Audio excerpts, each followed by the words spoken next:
Hello जी बच्चों, कैसे हैं आप लोग। आज आपकी बजट कंस्ट्रेंट की फोर्थ क्लास है और मैं छोटी छोटी क्लासें लेकर के न्यूमेरिकल सॉल्व कर रहा हूँ सो दैट कि आपके ऊपर भी ज़्यादा दबाव ना हो और हम भी अपने टाइम के हिसाब से आपको करवा पाएँ। देखिए, आज की क्लास में पिछली पिछली क्लास में मैंने 6 क्वेश्चन तक करवा दिए थे। आज थोड़ा सा और आगे बढ़ते हैं। सवाल नंबर है 7th।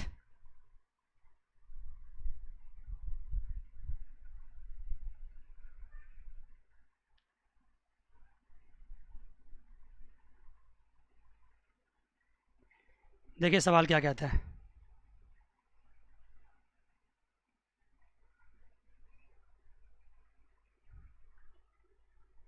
देखिए जी, consider a consumes good x1 and good x2. Good x2 pays him rupees 2 per unit and price of good x2 x1 is 6 per unit. पहली बात तो यहाँ पे गुड x2 नहीं है, गुड x1 पेज हिम है। यहाँ लिख लीजिएगा आप, यहाँ पे गुड x1 है, मैंने इसको यहाँ x1 है, आपको यहाँ पे दिखेगा। इसको x2 नहीं गुड x1 कर लीजिएगा। Good x1 page him rupees 2 per unit and price of good x2 p2 is 6 per unit. ठीक है sir. If he gets 0 unit of good x1, अगर उसके पास गुड x1 0 है, how much good x2 will he consume. If he gets 15 unit of good x1, how much good x2 will he consume. Right his budget line and draw his budget set. चलिए, सवाल तो ज़्यादा मुश्किल नहीं है, पर एक नई बात इसमें है, इसलिए मुझे आपको कराना है। पहले लिखिए क्लास नंबर 4।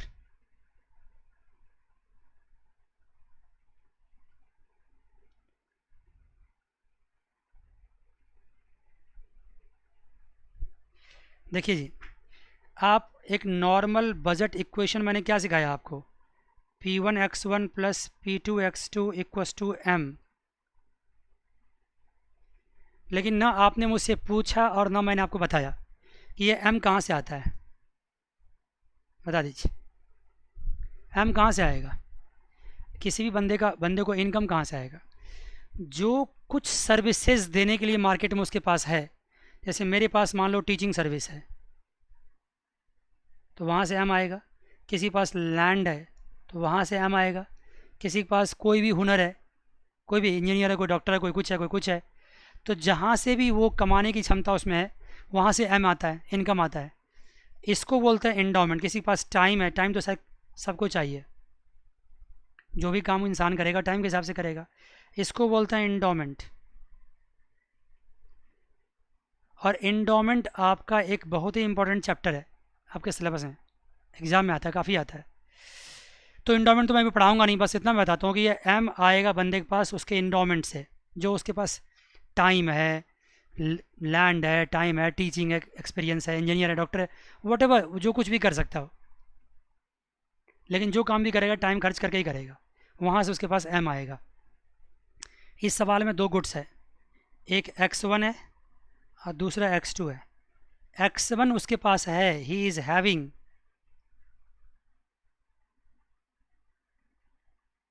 x1, उसके पास x1 है, और x2 उसको चाहिए, he wants x2। Just like मेरे पास टाइम है, मुझे पैसा चाहिए, तो मैं टाइम कंज्यूम करूँगा, पैसा मुझे मिलेगा।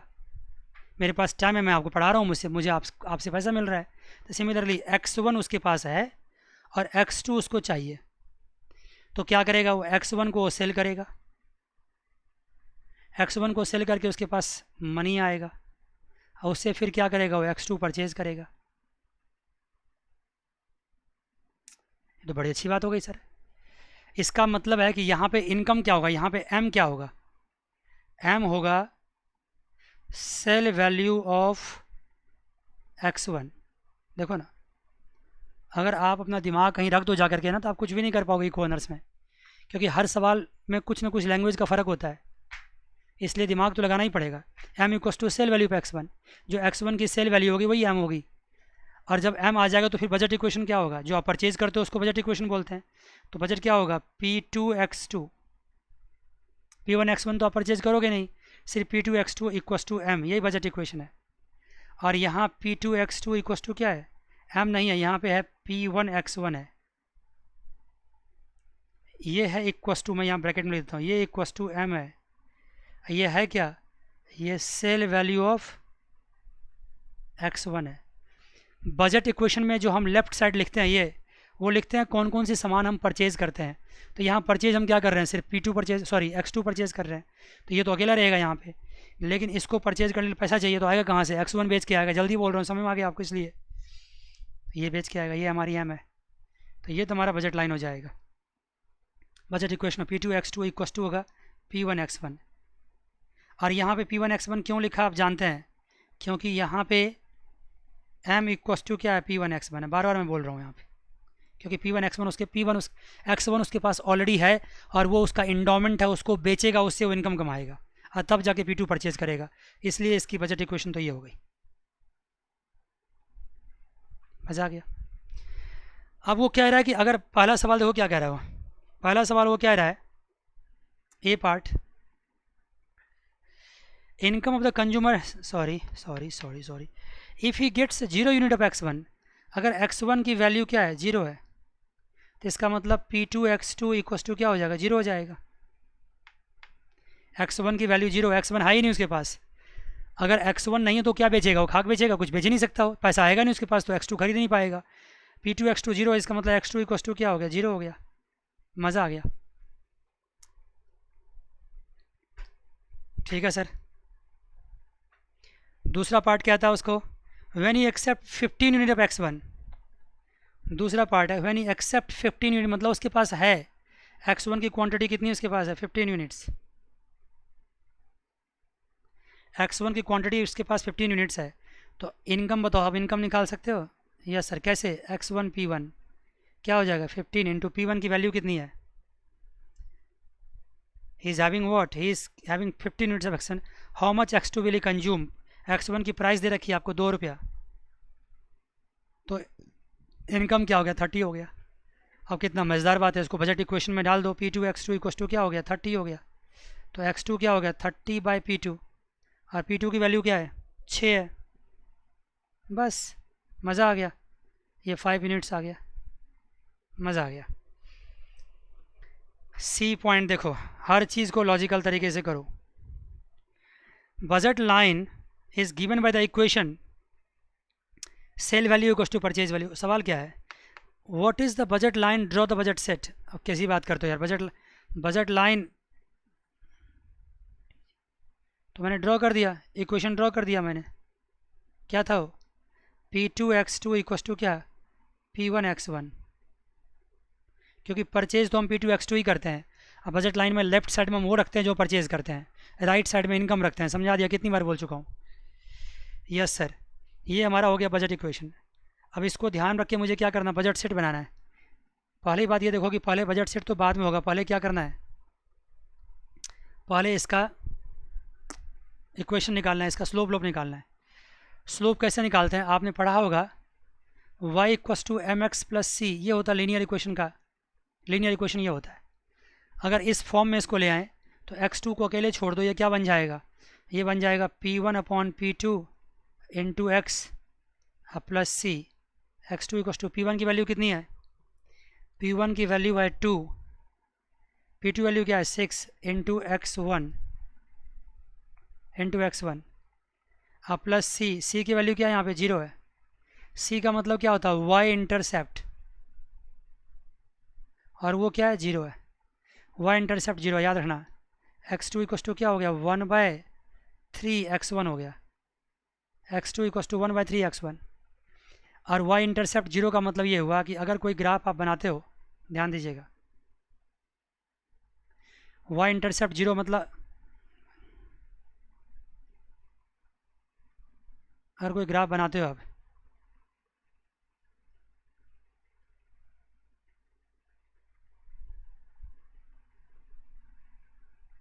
ठीक है, y इंटरसेप्ट 0 का मतलब हुआ कि वो लाइन कहाँ से क्रॉस करेगा, ऑरिजिन से क्रॉस करेगा। y इंटरसेप्ट 0 का मतलब हुआ कि वो लाइन ऑरिजिन से क्रॉस करेगा। अगर y इंटरसेप्ट कुछ भी होता, ये होता तो यहाँ से निकलता, यहाँ से क्रॉस करता, लेकिन है ही नहीं, ऑरिजिन से क्रॉस करेगा।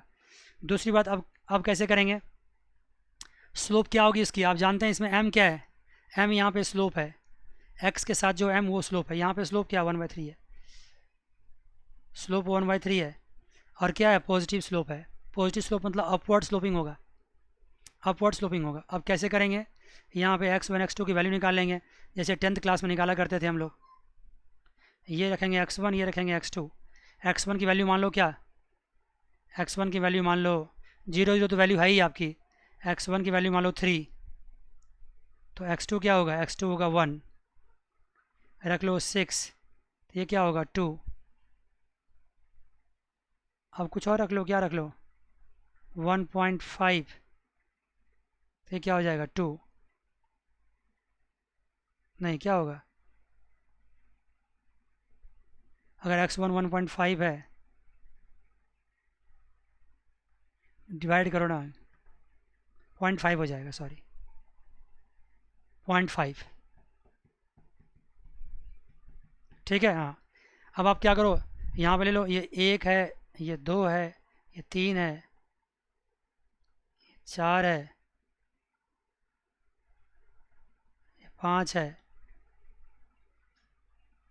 ये ले लो 1 2 3 4 5 6, अगर ये x1 3 है, 1 2 3 है, तो ये कितना 1 है, तो एक पॉइंट तो आपको ये मिल गया, 3 और 1, दूसरा पॉइंट लो 6 है तो 2 है, 6 कहाँ है, यहाँ पे है,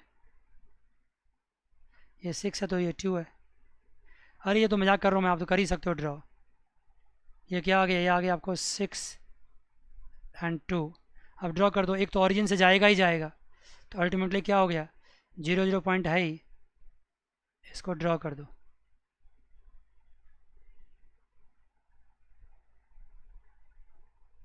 समझ गए ना आप क्या करना चाह रहा हूँ मैं, इतना एग्जैक्टली बनाने की क्या ज़रूरत थी,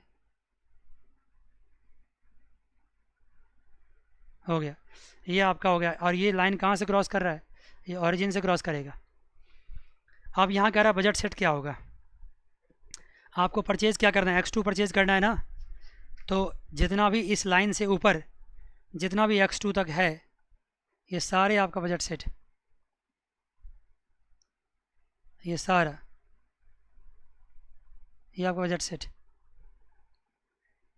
जहाँ तक जाएगा ये, क्योंकि परचेज तो आपको x2 करना है, अगर x1 परचेज करना तो ये बजट सेट होता है, लेकिन परचेज तो आपको x3 करना है, याद है ना आपको बजट लाइन में, फिर दिखाता हूँ, ये आपको बजट लाइन है, तो इसके नीचे जो भी आप परचेज़ कर सकते हो वो बजट सेट होता है, तो सिमिलरली यहाँ पे x2 परचेज़ करना है, ये x2 और ये x1 है, तो ये बजट सेट हो गया आपका। पॉजिटिवली स्लोप्ड क्यों है समझ गए, क्योंकि स्लोप जीरो है, स्लोप पॉजिटिव है, तो ऑरिजिन से क्यों क्रॉस किया, क्योंकि y इंटरसेप्ट जीरो है, c की वैल्यू जीरो है, सारी बातें मैंने डिस्कस कर ली सवाल में, आप खुद से भी ट्राई कर लीजिएगा, सवाल को फिर से बना लीजिएगा। आइए जी नेक्स्ट सवाल ट्राई करते हैं। अब नेक्स्ट सवाल कौन सा है, 8th है, देखिए जी बच्चों 8th को, let P1 price receipt for each speech of politician per hour ₹1 per hour, बिल्कुल सही है। x1 number of speeches of politician, देखो इसका लैंग्वेज आपको समझ में नहीं आएगा, लेकिन मैं समझाऊंगा ना फटाफट घुस जाएगा, लेकिन मेरे समझाने वाला को खुद भी ट्राई करना चाहिए, हाँ ठीक है। Income of from the speeches of the politician P1 x1, P2 price receipt for each speech of administrator per hour 2 per hour, x2 number of speeches of administrator, income from speeches of administrator P2 x2, total income weekly pension plus total earnings from listening to speeches, that is pension plus this and that. His expenditure is on good X which is priced at 15 each. Write his budget equation if he consume 10 unit of x1, draw the budget line. ठीक है जी, कुछ समझ आई बात, आ गई तो बहुत अच्छी बात है, नहीं तो सुनिए मेरी बात। आप क्या देखते हैं, जो बड़े बड़े पॉलिटिशियंस क्या करते हैं, लेक्चर देते हैं ना, भाषण, तो उसके भाषण में अगर भीड़ इकट्ठा नहीं होता है तो भाषण क्या देंगे वो, तो जो ऑर्गेनाइजर्स होते हैं वो क्या करते हैं, आम लोगों को ट्रक में बस में भर के वहाँ लाते हैं, ठीक है जी, आम लोगों को ट्रक में बस में भर के वहाँ लाते हैं, और उससे कहते हैं भाई साहब 2-4 घंटा 5 घंटा रुक जाओ, तो फिर आपको हम पैसे भी देंगे और भाषण भी सुन लेना नेताजी का, जो पॉलिटिशियन है। बंदा कहता है ठीक है भाई, चला जाता है ट्रक बस में चढ़ के वहाँ पे। लेकिन उससे पूछता है पहले कि बताओ पैसा क्या दोगे। तो वो कहता है कि भाषण 2 तरह के लोग देंगे, एक तो पॉलिटिशियन देंगे, और पॉलिटिशियन जब तक आएगा उससे पहले एडमिनिस्ट्रेटर भी क्या करेगा, बकबक करेगा।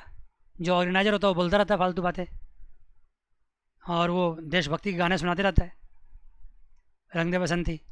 और तब तक नेताजी आते हैं तो फिर नेताजी का भाषण भी सुना जाता है। तो वो कहता है, जो दर्शक है वो कहता है, जो लिसनर्स है, कि देखो नेताजी का भाषण जो होगा ना थोड़ा ठीक ठाक होगा, तो मैं उसको सुनूंगा तो पैसा लूँगा, लेकिन कम लूँगा, और आपका बकवास सुनूंगा तो ज़्यादा पैसा लूँगा। ठीक है, तो एडमिनिस्ट्रेटर कहता है ठीक है भाई, दे दूँगा पैसा। नेताजी का भाषण सुनोगे तो 1 घंटे का 1 रुपया दूंगा, अब मेरा बकवास सुनोगे तो 2 रुपया दूंगा 1 घंटे का। ठीक है जी। तो बताइए अल्टीमेटली एक बंदे के पास क्या टाइम है, और वो जाके वहाँ टाइम खर्च करता है, और टाइम खर्च करके क्या कर रहा हो, कुछ कमा के ला रहा है। क्या कमा के ला रहा है? एडमिनिस्ट्रेटर का भाषण सुनता है तो 2 घंटा 2 रुपये पर घंटा मिलता है, और पॉलिटिशियंस का 1 रुपये पर आवर मिल रहा है। और साथ साथ जो इतने इंसान वेल्ले हैं वो कौन होते हैं? ज़्यादातर जो ज़्यादा पढ़े लिखे नहीं होते, समझदार नहीं होते हैं, जो फालतू होते हैं, जो वर्कर्स कार्यकर्ता होते हैं, पॉलिटिशियंस होते हैं, वो लोग जाते हैं वहाँ पे। और जो पॉलिटिशियंस नहीं होते, जो कार्यकर्ता नहीं होते, उसमें से आम लोग में से कौन जाता है भाषण सुनने के लिए? कोई नहीं जाता आज के ज़माने में। वही जाता है जिसको कुछ ना कुछ लोभ होता है, तो गया अपना सुनने भाषण वहाँ। उसको क्या है ना, उसको गवर्नमेंट से पेंशन भी मिल रहा है। कितना पेंशन मिल रहा है? 50 रुपीज़ का। अब अगर आप भाषण मेरा सुन लिए, पॉलिटिशियन का भाषण नहीं, मेरा तो अपना भाषण है ये, अगर मेरा भाषण आप सुन लिए तो सवाल बन गया आपसे, अब उस बंदे की इनकम क्या होगी? उस बंदे की इनकम क्या होगी?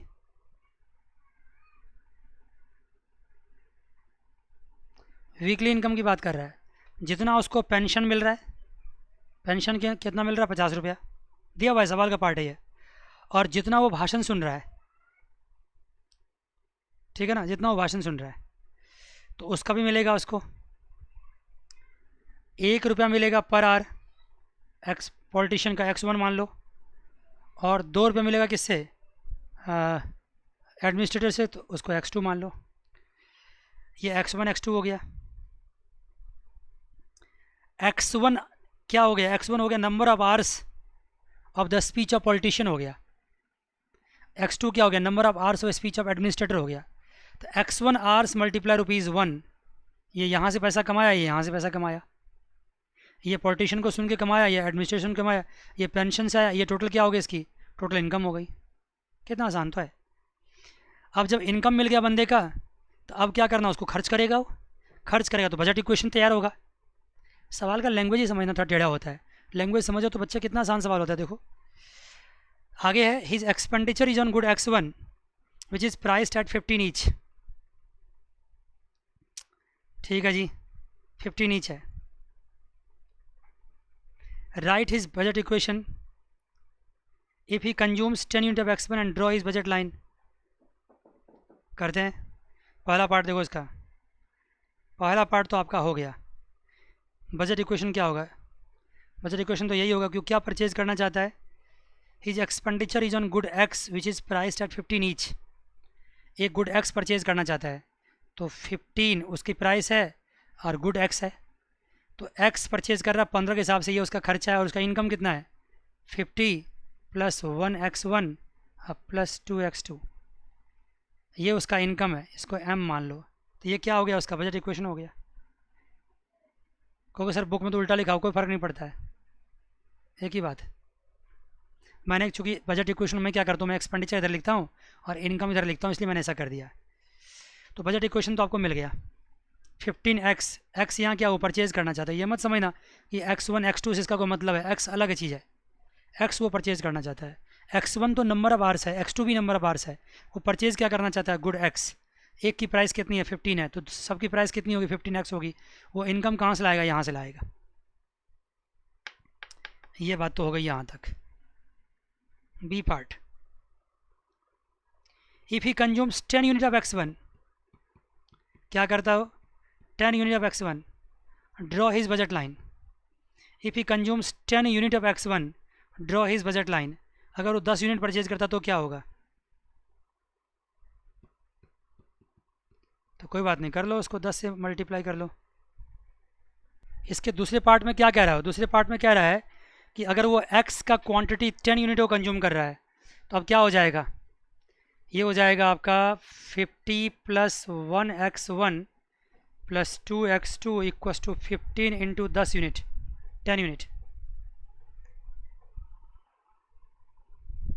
ठीक है, तो क्या हो गया ये x1 plus 2x2 equals to हो गया 150, अब माइनस 50 ये इधर चला गया, x1 plus 2x2 equals to क्या हो गया 100। इसके हेल्प से क्या करेंगे हम? बजट इक्वेशन ड्रॉ कर लेंगे। नहीं कर सकते क्या? कैसी बात करते हो? बिल्कुल कर लेंगे, 10th क्लास वाली बात है लाइन ड्रॉ करना। इसका तीसरा पार्ट क्या है? तीसरा पार्ट भी है कुछ? नहीं है। बजट इक्वेशन आप ड्रॉ कर लीजिएगा भाई, बड़ा आसान है। स्लोप तो निकाल ही सकते हो बढ़िया दिक्कत से। क्या हो स्लोप? 1/2 स्लोप है, आप ड्रॉ कर लोगे। आइए जी सवाल 9 देखते हैं हम लोग।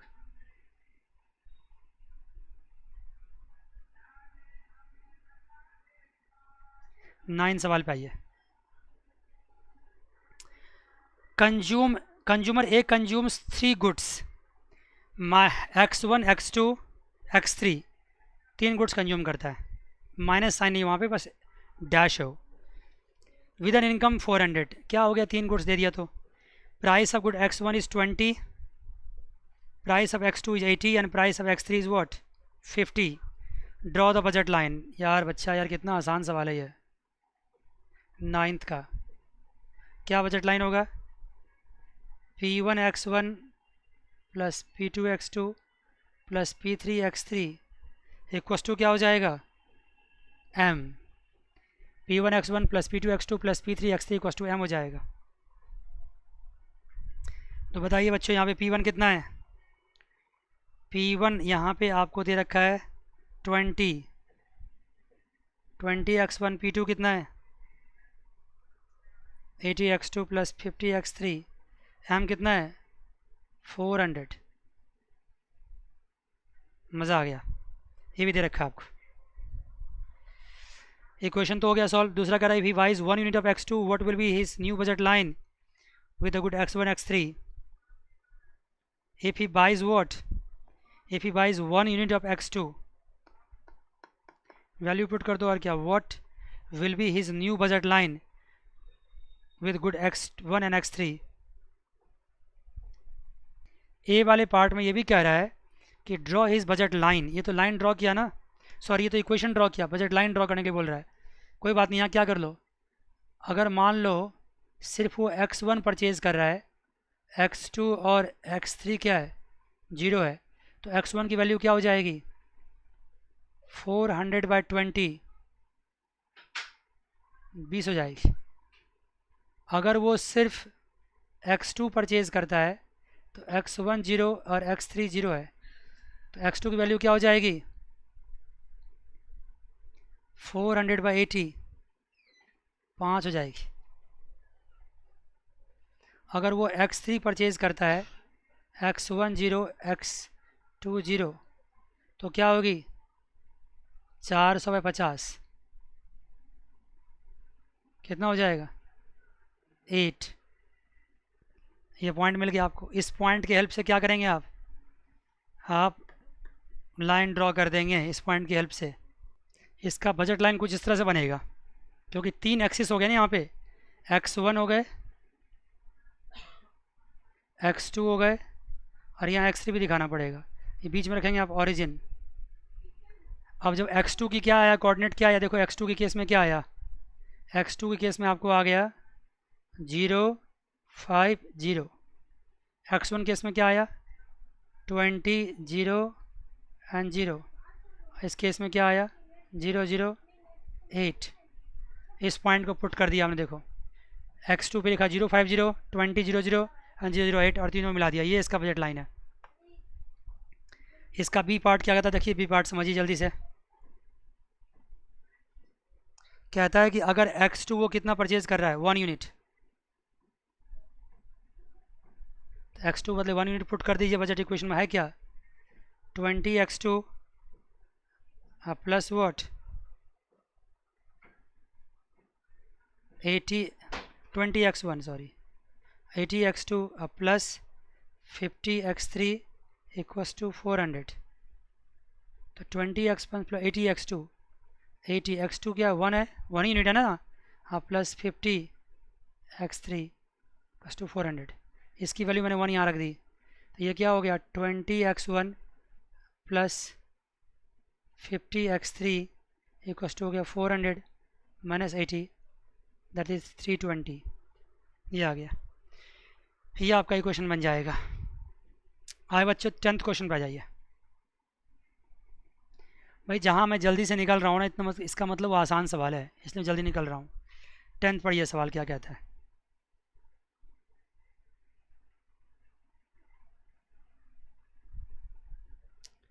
टेंथ में भी लैंग्वेज का ही कमाल है और कुछ नहीं है।